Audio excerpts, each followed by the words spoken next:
আজকে দিদি আমাকে বাড়িতে কল করে নিয়ে এসে চাউমিন খাবে, এটা তো আমি একদমই ভাবতে পারি। হ্যালো এভরিওয়ান, আশা করি সকলেই ভালো আছো। এখানে আমাকে একটা দিদি দায়িত্ব দিয়েছিল লাইট ঠিক করতে, কিন্তু আমি তো পারলামই না। শেষমেশ দিদিকে নিজের লাইট ঠিক করতে হলো। সবথেকে বড় কথা হলো কারেন্টের কাজ আমার দ্বারা একটাও হবে না। তারপরে এখানে আমার দিদির মেয়ে চাউমিনের জন্য ডিম আর চাউমিন নিয়ে বেরিয়ে পড়লো, আর আমার দিদির কাছে ছিল তেল, নুন, হলুদ আর চাউমিনের সমস্ত সবজি। সবকিছু নিয়ে আমার দিদির ছেলে মেয়ে এতটা পরিমাণের এক্সাইটেড ছিল, যদি দিদি একবার মুখ ফুটে বলে যে আজকে কিছু একটা বানাবো, ওদেরকে আর কে দেখে মার সাথে বসে বসে যত কাজ আছে সবকিছু হাতে হাতে করে দেবে। আর জানো বাইরে এতটা পরিমাণে অন্ধকার ছিল, তারপরে আমরা ভেবে চিন্তে ঘরে একটা রিং লাইট ছিল আর সেটাকেই জ্বালিয়ে দিই। লাইটটা জ্বালানোর পর পুরো বাড়িটা এতটা পরিমাণে আলো হয়ে গেছিল, তোমরা দেখতেই পাচ্ছ। এখানে আমার দিদি ছেলে পেঁয়াজের খোসা ছাড়াতে গিয়ে ওর চোখ জ্বালা করছিল, তারপরে এটা দেখে তো আমার দিদি বলছে তোদের কোনো কাজ করার দরকার নেই, আমি সব কাজ করছি। যদি হাতে কোনো কাজ থাকে তোর আগে সেটা কমপ্লিট কর। আর দেখতেই পাচ্ছ আমার দিদির মেয়েগুলো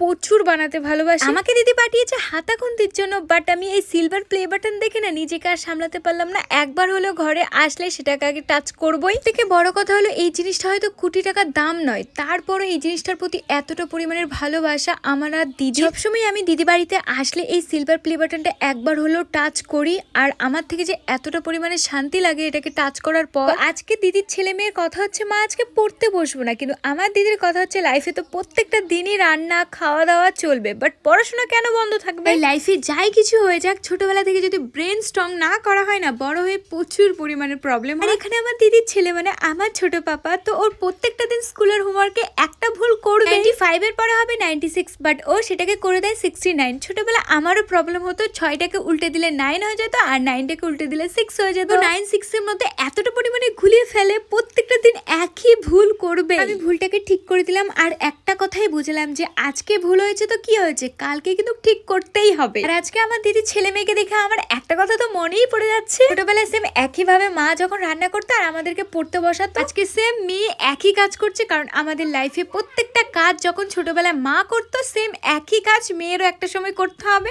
এত কথা বলতে বলতে চাউমিনটা পুরো বানানো প্রায় শেষ। আজকে চাউমিনটা একদম খুবই কম মশলায় শীতের সবজি দিয়ে দারুণ টেস্টি করে বানানো হয়েছিল, দেখতে এতটা পরিমাণে সুন্দর হয়েছে তোমরা দেখতেই পাচ্ছ। যখনই আমার চাউমিন খেতে ইচ্ছে করবে তখনই আমি দিদিকে বলি যে আজকে তুই চাউমিন বানিয়ে দে, কারণ এই বাড়ির চাউমিন বানানো মন পেট সব কিছুই ভরে যায়। আর আমার দিদির মেয়ে তো পুরো এতটা পরিমাণে এক্সাইটেড ছিলাম কখন আমাদের চাউমিনটা আমাদের হাতে আসবে আর কখন মুখে ভরবো। এখানে দিদি চাউমিনের উপর শসা কুচি, টমেটো সস আর এই লেবুর রস আর এই কাঁচা লঙ্কা কুচি, এইগুলো দিয়ে যে চাউমিন খেলে না চাউমিনের টেস্টটা আরো দ্বিগুণ বেড়ে যায়। দেখতেই পাচ্ছ চাউমিনটা পুরোপুরি সাজানো কমপ্লিট, আর দেখতে যে এতটা পরিমাণে ভালো লাগছিল কি বলবো, পুরো দোকানের মতো।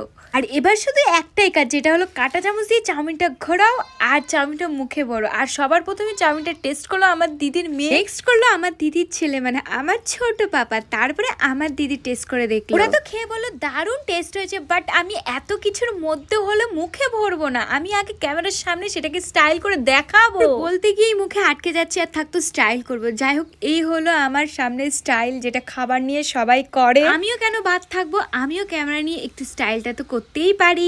অনেক স্টাইল হলো, খাবারটা এবার মুখে ভরে টেস্ট করে দেখলাম, সত্যি কথা বলতে দারুণ টেস্ট হয়েছে বাড়ির চাউমিন। সত্যি এতটা পরিমাণে টেস্টি হয়, না খেলে বুঝতেই পারতাম না। থেকে বড় কথা হলো আমার দিদির হাতের বানানো চাউমিন যা কিছু দিয়ে বানানো হোক না দারুণ টেস্ট। এটা হলো লাইফের ভাই বোনদের একটা পার্ট, যখন শেষের খাবারটা থেকে যাবে কে কেড়ে কুড়ে কার আগে খাবে সেই ধান্দা। ছোটবেলায় দিদির সাথে সেম একই কাজ আমিও করতাম। আমাদের তো খাবার দাবার কমপ্লিট, বাট আমাকে আমার ছোটদি বলে দিয়েছে যে আজকে দিদি বাড়ি থেকে তো চাউমিন আমার জন্য নিয়ে আসতে হবে। এখানে শুধু আমার ছোটদির জন্য নিনি, আমার মা বাবার জন্য নিয়ে নিয়েছি। তবে এই চাউমিনটা আমার মা বাবাও খুব পছন্দ করে, হয়তো সবটা চাউমিন খেয়ে নিয়েছে, আর মা বাবার জন্য এইটুখানি রেখেছি। তো কি করবে, এইটুখানি নিয়েই বাড়িতে যেতে হবে। আজকে রাতটা আমার দারুণ কেটেছে। তো যখনই মন খারাপ হয় তখনই আমি দিদি বাড়িতে চলে আসি, তো সব কিছু ভুলে দিদির সাথে অনেক কিছু আনন্দ মজা, অনেক রান্না, সব কিছু মিলেই আমার মনটা খুবই ভালো হয়ে যায়। এই হলো আজকের ভিডিও, তো কেমন লেগেছে কমেন্ট করে জানিও। তো আজকের জন্য